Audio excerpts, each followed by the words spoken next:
Hello and welcome back to the channel of Motorcycle Faffery. I've committed some kind of treason here and I'm outside KTM with an Aprilia Tuareg.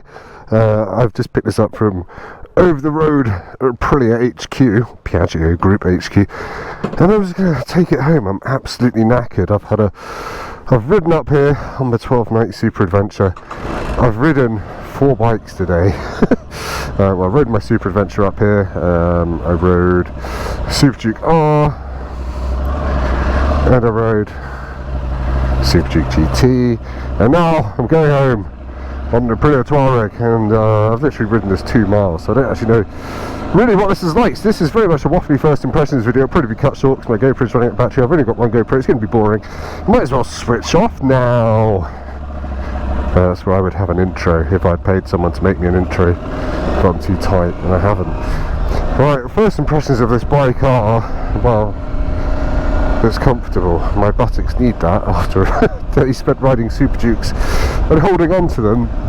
This is going to be like a big wafty sofa to get me home. So this uses the same parallel twin 660 engine as the Twinny 660, the RS 660, and I really like that engine in the RS 660. It had a nice airbox, how it felt interesting, which is not something you can always say for a parallel twin. And obviously this is a long legged, long travel, actual genuine off-roady adventure bike thing. You know, I can see the front wheel down there, I can stand on the pegs. I've got removable rubbers for the pegs. I've got a big bench seat, it's a weird colour. It looks a little bit strange, this bike, but hey, I've got it for a week. These are my very first impressions. I've got a load of motorway miles to do now, back to Surrey, so yeah, I'll tune in and out as I find exciting things to say.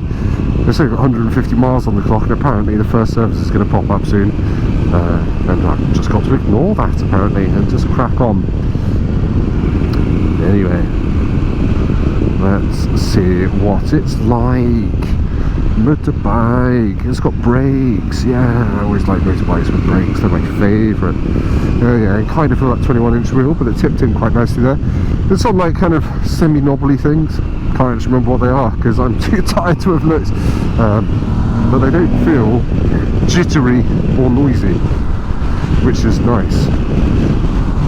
And that screen is fixed, and thankfully it's not that buffety. I've got a little bit of noise off it, but it's not banging me around the face like a frying pan to the head of a disgruntled pig. Yeah, so it's just okay. Anyway, onwards, more miles. There's another McDonald's. I need to not go in every single McDonald's on the way home, as tempting as it might be. Mozzarella dippers aren't on at the moment, so I'm not that interested. Anyway, Tuareg 660.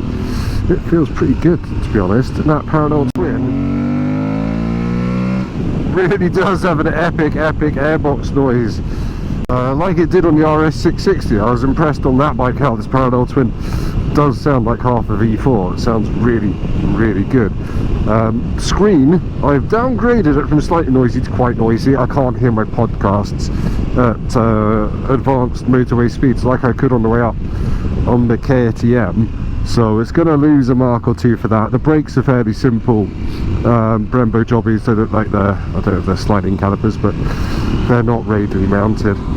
They're fine, but you have to squeeze a bit earlier and harder than one might be used to, like milking some kind of surprise cow. Are you staying green? You are staying green. Let's show you how she rips from 40 to 70, although everyone's braking up here. Yeah, it's good. Oh, I get hazard warnings when I brake hard. Oh, that's not cool, is it? I know it's a safety feature. And my KTM does flash its backlight when you brake hard, but it does just shout, I'm riding like a knob. I don't really like that. I like my riding to speak for itself. Oh, it's a nice bike standing up on though, I have to say. It's nice and narrow between your legs, you can grip on with your knees, and you can get to the back brake nice and easy. Yeah, slightly annoying, the red rev light flashes when you go a bit over the motorway speed, because it's got a run-in rev limit on it, which is just a little bit annoying. But hey, it's not a fault of the bike, it's a fault of me riding a brand new one. But yeah, it's really comfortable though. Got loads of legroom. My knees are barely bent.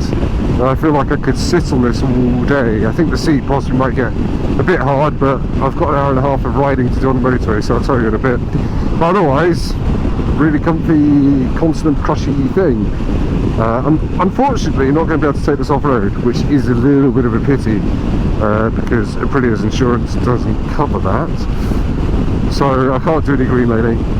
But hey, I wonder how many people that buy these actually will take a green laning. I imagine all of you people in the comments, because, yeah, anyway, let's get home. While I've been trundling along the M40, I have noticed one slight niggle, and that is the mirrors.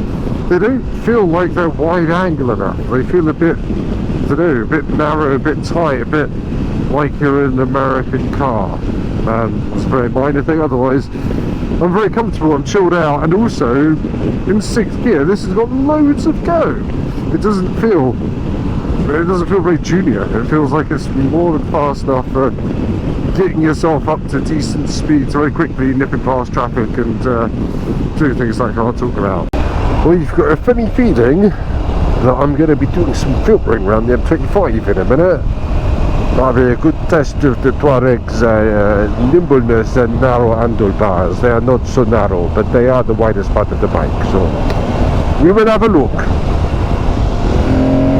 Ooh, S63 Cabriolet, fine thing.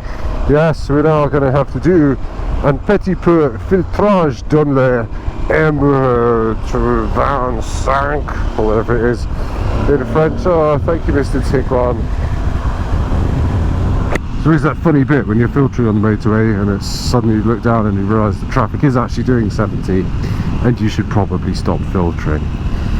I think the maddest period of filtering I ever had was at the end of a long ride on a BMW S1000 RR back from doing a Carlisle drag race, and yeah, that thing was great at filtering.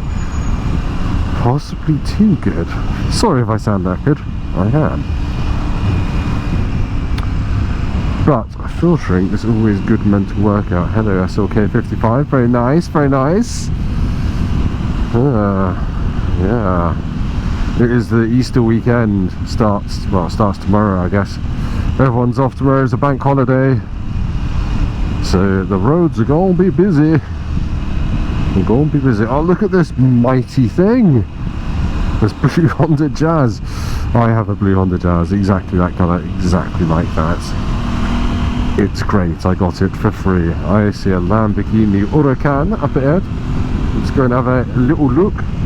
Ah, bonjour, bonjour. It is the Spadeur.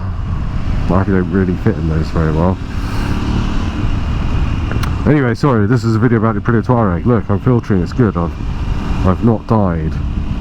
And it's actually when you're filtering, like having a reasonably soft front brake lever can sometimes be helpful. CL500, very rare 2-door Merc.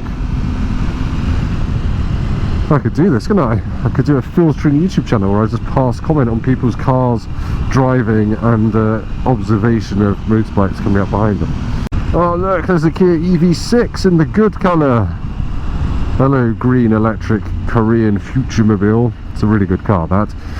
Probably my favourite car of last year, but the driver has not seen this motorcycle wishing to come between him. 740, proper gangster spec. Nice, driven by a young man who's clearly got good taste in cars. And now there's a Tesla. Right, let's stop here.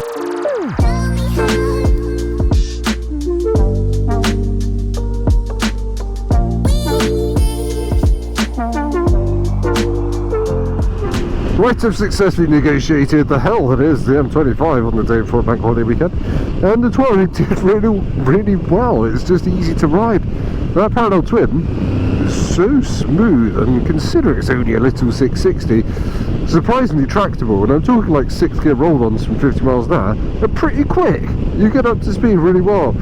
Super smooth, makes a nice noise as well. Only real niggles, as I said, the mirrors aren't quite wide angle enough. I guess they're not concave or convex enough, whichever one it is. I'm rubbish at physics. And it's on, you know, semi-knobbly tyres, so I've had a bit of squirmage from the back end accelerating off roundabouts while I went over, which is a little bit disconcerting, but it kind of goes with the territory, right? And obviously this is designed to be something of an adventure bike. So yeah, it's impressed me, frankly.